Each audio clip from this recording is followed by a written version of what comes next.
Welcome back to Heart of Europe, where we delve deep into the latest developments and nuanced analyses of the ongoing conflict between Russia and Ukraine. Today, we explore a comprehensive investigation conducted by Süddeutsche Zeitung, leveraging cutting-edge AI technology to analyze satellite images of Russian military sites. This investigation reveals significant losses in the Russian tank fleet since the beginning of the invasion of Ukraine. Let's start with the core of this investigation. Süddeutsche Zeitung, a reputable German newspaper, employed an advanced AI model to scrutinize satellite images from 87 different Russian military locations. The goal was to assess the losses in Russia's tank reserves since the onset of the invasion of Ukraine.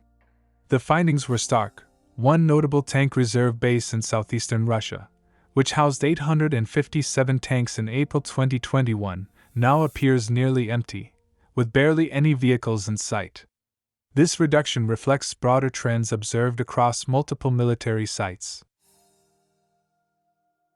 To put this into perspective, just a few months into the war, by October 2022, Russia had already lost nearly half of its tanks. This rapid depletion raises serious questions about the sustainability of Russia's military operations. It's not just about the numbers.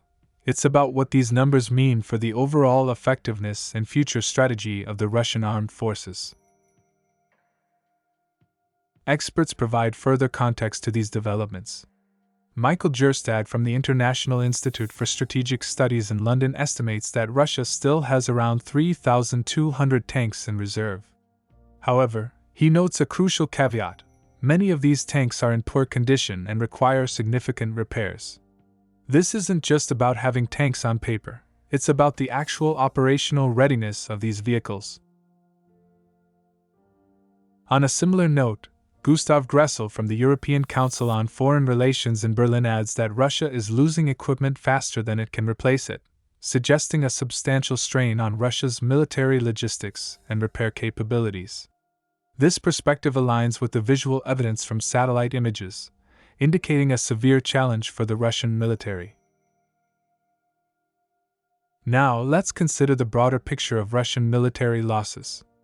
According to figures released by Ukraine, Russia has suffered significant losses across various categories of military equipment.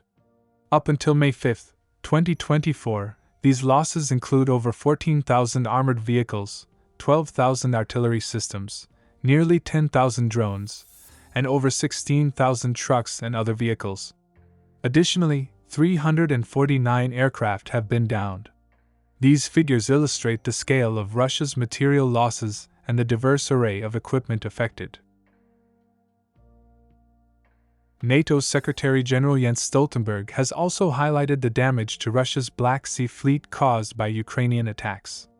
This comprehensive attrition, encompassing both personnel and equipment, poses a severe challenge for the Russian military.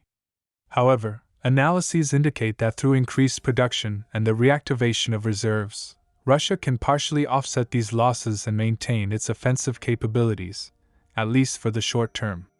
The significant losses of modern tanks and vehicles have forced Russia to rethink its strategy in the Ukraine conflict. Here's how they've adapted. They've shifted towards defensive tactics, prioritizing caution over aggressive tank advances.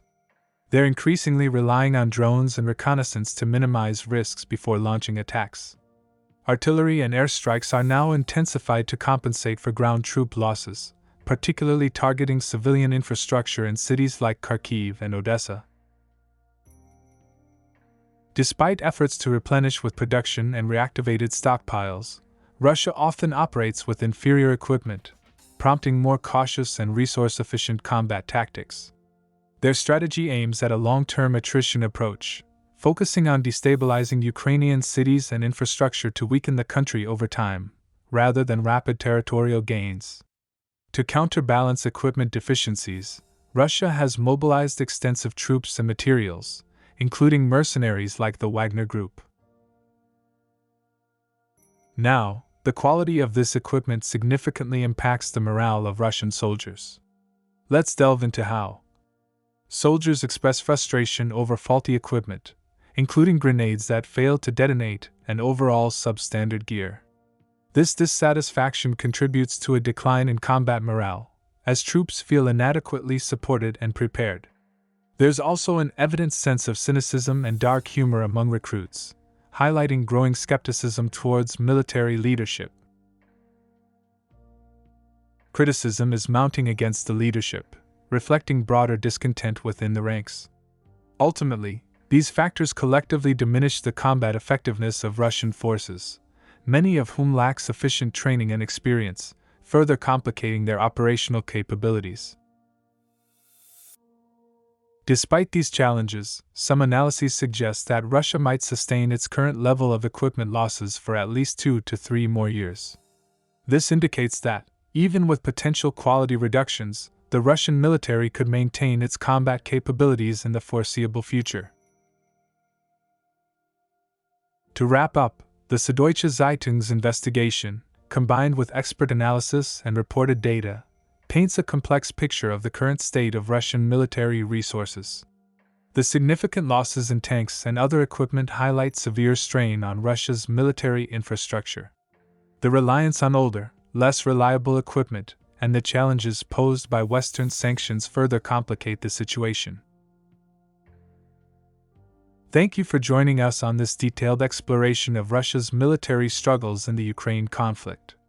We hope this episode has provided you with a deeper understanding of the current dynamics and the significant challenges facing the Russian armed forces. Stay tuned for more in-depth analyses and updates. Until next time, stay informed and stay safe.